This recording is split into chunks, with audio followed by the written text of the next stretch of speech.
quelles sont nos énergies sentimentales pour ce lundi 18 mars? Hello le monde, nous allons voir ça tout de suite avec le grand oracle de l'amour. Alors, les énergies sentimentales pour ce lundi 18 mars. Alors, en première carte, on nous parle de tendresse. Donc, on voit ici de la tendresse, de la douceur. Ça peut être avec un conjoint, une conjointe. Ça peut être en famille. Ça peut être avec un ami ou une amie. On a ici la carte de la peine. Donc, il y a un cœur un peu brisé, je pense, ici. Et la tendresse, là, c'est quelqu'un qui te console, qui prend soin de toi après cette peine. Ça peut être un ami ou une amie, ça peut être quelqu'un de la famille, quelqu'un de proche. En tout cas, quelqu'un qui apparemment te connaît bien, qui va venir te soutenir dans ce moment qui est difficile. On voit en tout cas ici, avec ce bel arbre qui nous parle de puissance, que tu restes malgré tout et malgré cette peine, tu restes dans ta puissance. Tes énergies restent positives. En tout cas, la personne qui ici est très tendre avec toi et te remonte le moral, arrive à on va dire te garder à flot, hein, puisque tu restes dans la puissance. Tu aurais pu tout à fait être plutôt dans la fragilité, mais je pense qu'avec cette personne qui vient t'aider là, on va rester plutôt dans la puissance. Il y aura peut-être un côté effectivement fragile. Hein. Je ne dis pas que côté cœur, il n'y ait pas une fragilité. Voilà, un cœur brisé est toujours un petit peu plus fragile. Mais en tout cas, en général, tu restes dans des énergies positives et puissantes. On voit bien ici qu'il y a eu une trahison. Donc, tu as été trahi et puis ben, évidemment c'est ce qui te rend triste. On a ici la carte de l'harmonie. Il est essentiel et je pense que c'est ce que ton ami ici est en train de mettre en avant, de garder une harmonie pour toi, pour ton bien-être, pour que malgré ta tristesse, je dirais, tu puisses continuer à avancer dans ta vie avec force, hein, comme on le voyait tout à l'heure.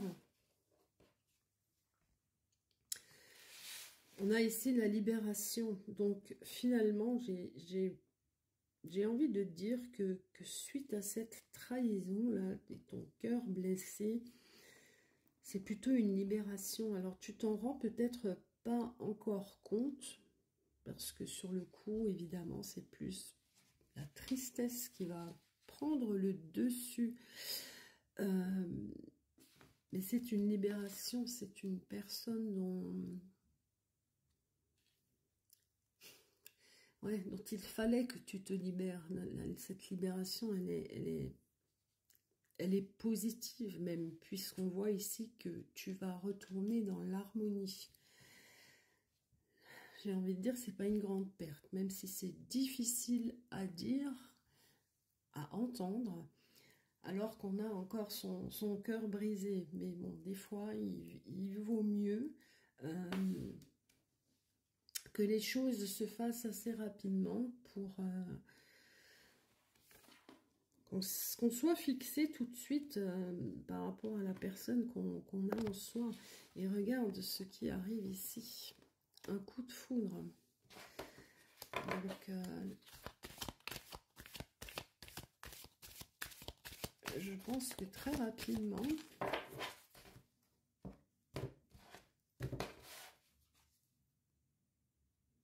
ouais, on voit ici avec la personne dont tu t'es enfin libéré, que c'était vraiment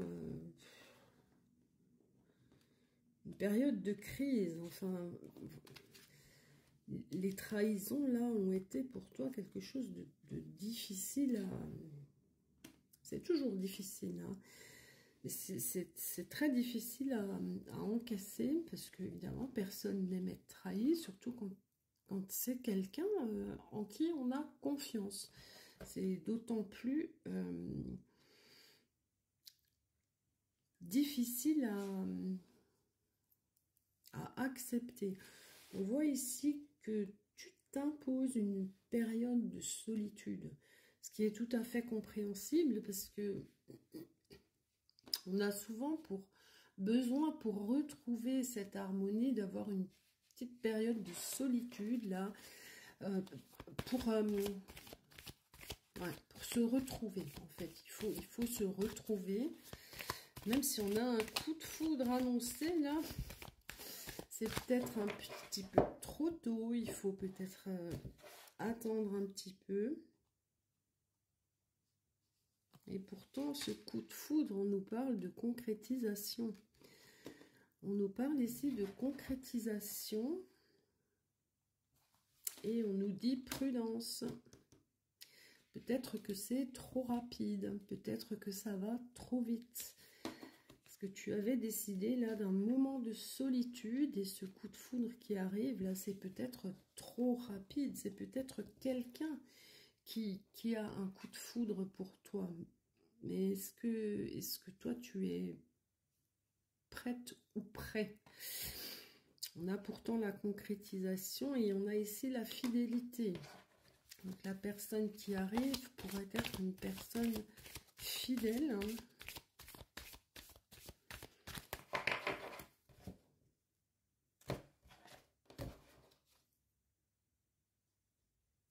On oublie ici. On oublie la personne... précédente, la personne qui a trahi, la personne qui nous a mis dans un état de crise, on l'oublie totalement et c'est très bien. Et on a ici un regain de... On revit, il y a un regain d'énergie, on voit qu'au milieu de ce désert, là, il y a une rose qui pousse, la vie reprend le dessus. Peut-être aidé par cette personne qui arrive là, je veux dire, ça repart. On a la carte de l'égarement qu'on va mettre là-haut, parce que je pense que ça fait vraiment partie de ce qui était ouais, un égarement, enfin, quelque chose qui a été très difficile. On a ici la chance. La carte de la chance. Donc on a peut-être quand même ici une personne qui arrive assez rapidement après une rupture, qui nous remet vraiment ouais, qui nous redonne du punch. Il y a un regain de vitalité là. C'est une personne qui a beaucoup de bonté. C'est peut-être ce côté bonté là qui nous remet tout de suite dans de la vitalité. On a la chance, on a la fidélité, la concrétisation, on a des promesses. Alors, ok, mais on va peut-être quand même y aller doucement là. On sort. Alors, peut-être que votre rupture était un petit peu plus ancienne et que c'est quelque chose qui cogitait encore, mais sachez que, voilà, de belles choses vont arriver. Donc, pas de problème. Des bisous.